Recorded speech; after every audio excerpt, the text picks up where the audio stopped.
Wow, in fairness, Ashley, ha? Mukha kang bata.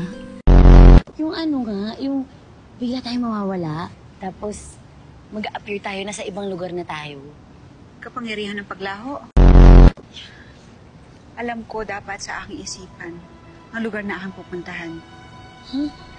Wait, so hindi mo alam kung saan tayo pupunta? Yan, Ashley. Itong tangke. Pasok tayo dito.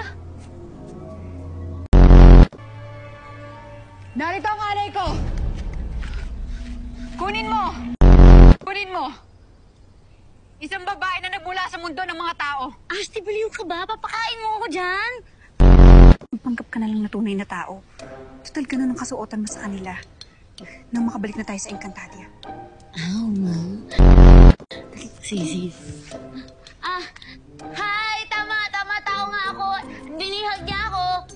Pakawalan mo ako. Tumigil ka! Wow! Half bird, half human. Kanina pa niya ako pinagmapastan. Ka-conscious ka lang eh.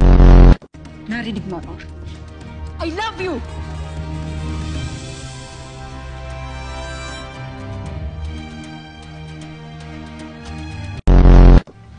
Correct ka dyan.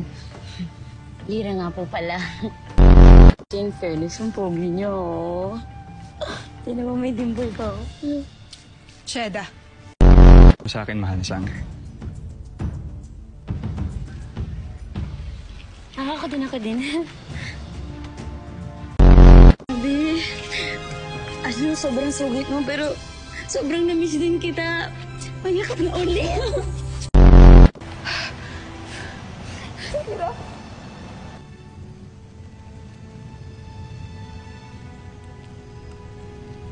Oo, Ashley. Mahal din kita. Ashley, masyadong maigpit.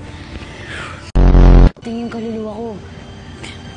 Hindi masyadong mahigpit, Maraming salamat sa lahat ng ginawa niyo para sa akin.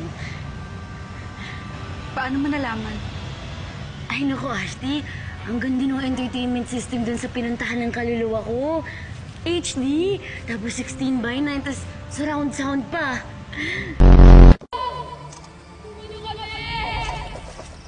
Uy! Ashley naman, bigla kang tumitigil, di ka man na nag-warning. Galing no, nagkakaintindihan talaga sila. Ganun lang. May kakayahan ng brilyante ni Sangre de Naya na ipaintindi sa tagapangalaga nito ang salita ng mga pasnay.